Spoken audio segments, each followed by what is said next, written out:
Good morning everyone. आज हम अपने नए वीडियो के साथ अनसैचुरेटेड हाइड्रोकार्बन को लेकर के अनसैचुरेटेड हाइड्रोकार्बन को पढ़ने से पहले कुछ हम 2 लाइनें आपसे शेयर करना चाहेंगे। ज़िंदगी आपको वो नहीं देगी जो आप चाहते हैं, ज़िंदगी आपको वो देगी जिसके आप काबिल हैं। ठीक है ना। तो पढ़ने वाले हैं unsaturated hydrocarbon. Even previous lecture में हमने आपको बताया कि सैचुरेटेड हाइड्रोकार्बन होते क्या हैं। Such carbon compound which are made with a single bond, यानी ऐसे कार्बन कंपाउंड्स जो सिंगल बॉन्ड से बने होते हैं उन्हें हम सैचुरेटेड हाइड्रोकार्बन कहते हैं। और अभी हम बात करने वाले हैं अनसैचुरेटेड हाइड्रोकार्बन की, और इसमें हमने आपको ये सिखाना है कि भाई ऐसे हाइड्रोकार्बन्स जो डबल और ट्रिपल बॉन्ड से बने होते हैं उन्हें हम क्या कह रहे होते हैं, अनसैचुरेटेड हाइड्रोकार्बन कह रहे होते हैं। इसके 2 टाइप हैं आपके, एल्कीन और सेकंड है इसका एल्काइन। ठीक है ना। एल्कीन इनका जनरल फार्मूला होता है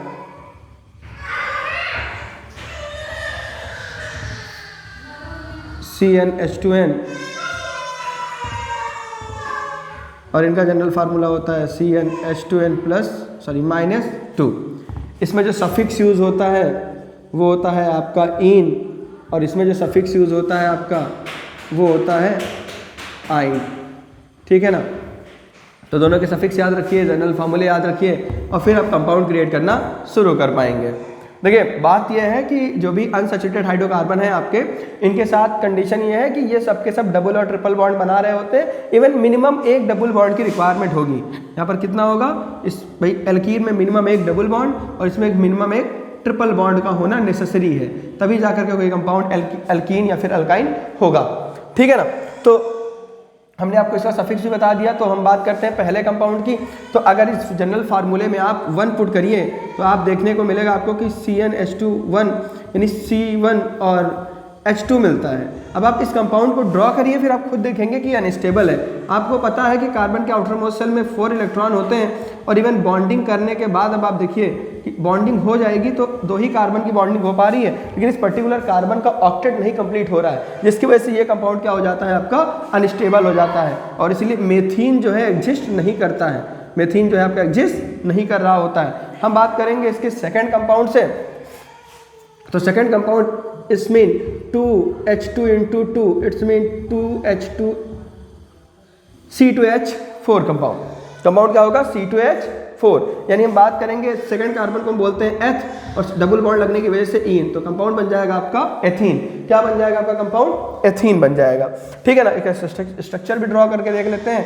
कार्बन डबल बॉन्डेड कार्बन, और दोनों ओर से हाइड्रोजन कंबाइन हो जाएंगे इनके साथ। ठीक है ना। तो कुछ इस तरीके से इनकी बॉन्डिंग होगी या फिर इनका स्ट्रक्चर ड्रॉ होगा।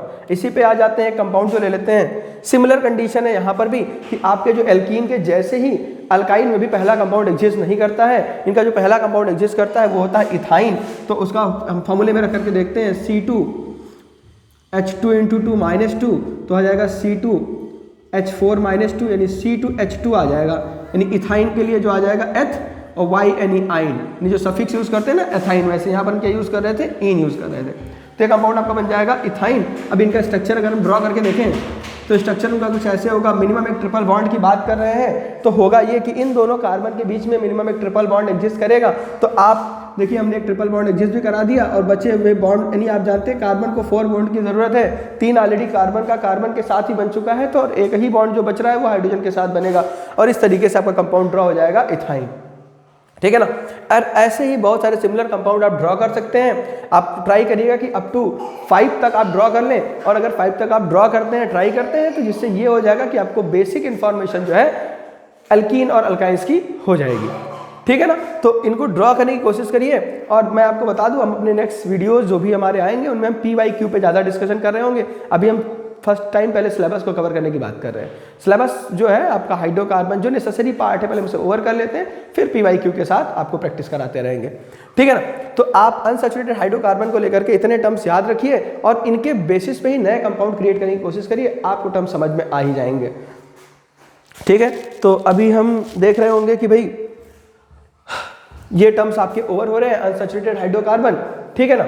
अब हम इसी में कुछ कंपाउंड जो है साइक्लिक कंपाउंड के आपको डिस्कस कर देते हैं। Cyclic compound in the sense जो आपकी NCERT बुक्स में गिवन है, और इवन वो जो आपके एग्जाम्स के लिए नेसेसरी है।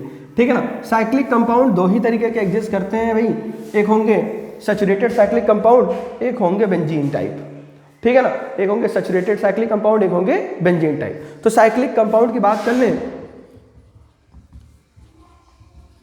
साइक्लिक कंपाउंड एनसीईआरटी के अकॉर्डिंग सिर्फ 2 ही मुख्य रूप से आपके सिलेबस में दिए गए हैं, लेकिन मैं आपको बताऊंगा प्रॉपर तरीके से कि साइक्लिक कंपाउंड किस तरीके से फॉर्म करते हैं। साइक्लिक एल्केन्स की बात करते हैं, पहले किसकी बात करते हैं, साइक्लिक एल्केन्स की बात करते हैं।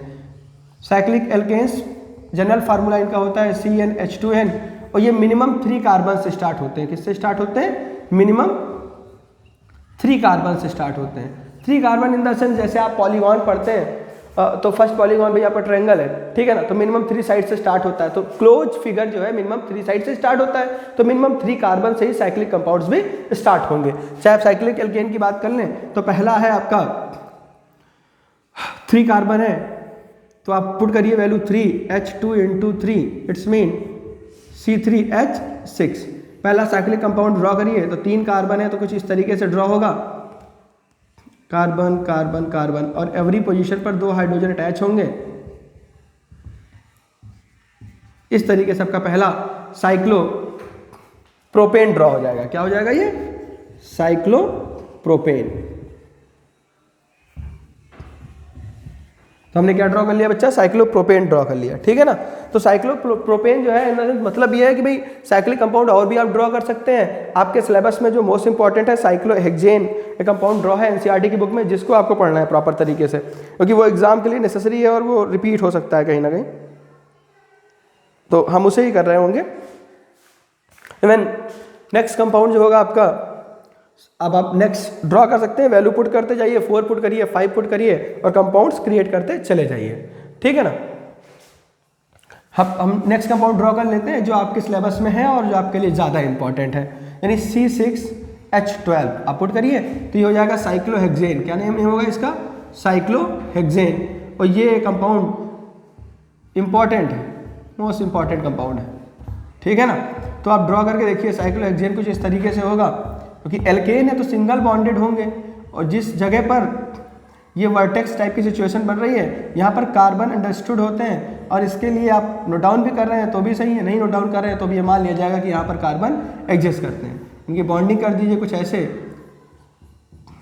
वैसे बचपन में आप लोगों ने चिड़िया उड़ बहुत खेल रखा होगा, ठीक है ना, तो कुछ ऐसा ही है, ठीक है ना। तो इस तरीके से आप कंपाउंड ड्रॉ कर लेंगे और ये होगा आपका साइक्लोहेक्सेन, ठीक है ना। नेक्स्ट कंपाउंड जो है आपके सिलेबस में गिवन है वो है बेंजीन। क्या गिवन है, बेंजीन। बेंजीन नाम सुनकर डरिएगा मत, बड़ा आसान सा है, एक बार समझ लीजिए। इनका जनरल फार्मूला जो है, इनका जो जनरल फार्मूला नहीं फार्मूला ही C6H6 है। फार्मूला क्या है इनका, C6H6। C6H6 का मतलब ये है इनका कंपाउंड इस तरीके से ड्रॉ होगा।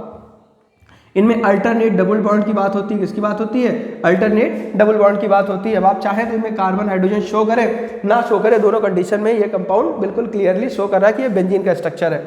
आप इसे ऐसे भी ड्रॉ कर सकते हैं, आप बता सकते हैं कि भाई किस पोजीशन पर कार्बन है और किस पोजीशन पर हाइड्रोजन है, तो आप एवरी पोजीशन पर हाइड्रोजन शो कर सकते हैं कुछ इस तरीके से, ठीक है ना। तो ये 2 कंपाउंड है नेसेसरी है आपके सिलेबस के अकॉर्डिंग, और ये रिपीट हो सकते हैं। मैंने आपको बता दिया है कि जनरल फार्मूला क्या है और किस तरीके से आप और भी साइक्लो एल्केन से कंपाउंड को ड्रॉ कर सकते हैं, ठीक है ना। तो ये टर्म्स ओवर हुए। इवन अब हम बात कर लेते हैं नेक्स्ट पॉइंट, फंक्शनल ग्रुप की बात कर लेते हैं। इसकी बात कर लेते हैं, फंक्शनल ग्रुप की बात कर लेते हैं। फंक्शनल ग्रुप की बात करें इससे पहले इन कंपाउंड्स को एक बार 2 से 3 कंपाउंड और आप बनाइए और ट्राई करिए कि ज़्यादा आप एक्सप्लोर कर पाए, समझ पाए चीज़ों को। प्रैक्टिस से ही चीज़ें आ रही होती हैं और प्रैक्टिस करना बड़ा नेसेसरी पार्ट है किसी भी चीज़ को सीखने के लिए। कुछ भी है प्रैक्टिस से ही आएगा। नेक्स्ट, अभी ये पार्ट ओवर हुआ आपका, जो भी कंपाउंड्स गिवन है और इवन जो आपके सिलेबस में नेसेसरी हैं वो हम डिस्कस कर रहे हैं। अब बात कर लेते हैं कि एनसीईआरटी के अकॉर्डिंग क्लास 10th में कितने फंक्शनल ग्रुप गिवन हैं और कितने आपको सीखने की ज़रूरत है, ठीक है ना। तो फंक्शनल ग्रुप क्या होते हैं ये समझना जरूरी है। इवन आप देखते हैं कि आपने बहुत नाम सुना है अल्कोहल का, अल्कोहल भी एक फंक्शनल ग्रुप है। इवन फंक्शनल ग्रुप है क्या, उसको डिफाइन कर ही लेते हैं एक तरीके से। अब फंक्शनल ग्रुप इज डिफाइंड है, देखिए यहाँ पर नोट डाउन किया हुआ है पहले से ही, a functional group is defined as an atom or group of atoms. Functional group क्या है? एक एटम्स है या फिर एक ग्रुप ऑफ एटम्स है जो क्या काम करते हैं? Group of atoms with in a molecule, जिस मॉलिक्यूल के साथ ही अटैच होते हैं, हैज सिमिलर केमिकल प्रॉपर्टीज, उन सबकी प्रॉपर्टीज सिमिलर हो जाती है, ठीक है ना। और एनसीईआरटी में जो गिवन फंक्शनल ग्रुप है वो कुछ इस तरीके से हैं।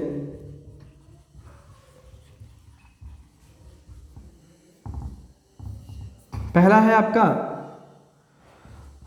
हेलोजन, ठीक है ना। इनको आप लिखते किससे हैं? क्लोरो, ब्रोमो, इनके एग्जाम्पल्स हैं। और इनको डोनेट लिखने का जो डिनोट करने का तरीका है वो एक्स है। क्या? एक्स है। और इसको भाई जैसे लिख रहे होते हैं क्लोरो, ब्रोमो, ये एज अ प्रीफिक्स यूज होते हैं। कैसे यूज होते हैं? एज अ प्रीफिक्स यूज होते हैं। नॉमेनक्लेचर में ये एज अ प्रीफिक्स यूज हो रहे होते हैं। And next one is alcohol, ठीक है। अल्कोहल ये लिखे जाते हैं भाई इससे OH से। किससे लिखे जाते हैं? OH से, ठीक है। और इनका वो जो होता है ऑल होता है। इवन जो आप सफिक्स यूज करेंगे ये एज ए सफिक्स यूज होंगे। कैसे यूज होंगे? एज ए सफिक्स यूज होंगे। थर्ड वन इज अल्कोहल के बाद बात कर लें एल्डिहाइड की। एल्डिहाइड इनका जो फंक्शनल ग्रुप है वो है CHO, ठीक है ना। और इसका जो सफिक्स है वो क्या है? अल है। नेक्स्ट वन, फोर्थ हम बात कर लेते हैं कार्बोक्सिलिक एसिड की। कार्बोक्सिलिक एसिड की इनका जो फंक्शनल ग्रुप है वो है COH। इसको हम इस तरीके से लिख रहे होते हैं। और इसके लिए होते हैं ओइक एसिड वर्ड यूज होता है as a suffix. Last one is ketone, आपके सिलेबस में गिवन है। और इनको हम कुछ इस तरीके से लिख रहे होंगे C डबल बॉन्ड O, और ये दोनों और अपनी ओर अटैच करते हैं चीज़ों को, ठीक है ना। और इसको वर्ड, इसके लिए वर्ड यूज़ करते हैं वन। क्या यूज़ करते हैं? As a suffix. ये सब के सब यूज़ होते हैं। सिर्फ और सिर्फ क्लोरो जो है, क्लोरो ब्रोमो, ये एज ए प्रीफिक्स यूज़ हो रहा होता है, ठीक है। तो ये इतने टर्म्स हो गए। और अब हम क्या करेंगे? नेक्स्ट वीडियो में हम इनके नॉमेनक्लेचर को डिस्कस करेंगे और इनसे बनने वाले कंपाउंड को डिस्कस करेंगे। Okay, thank you.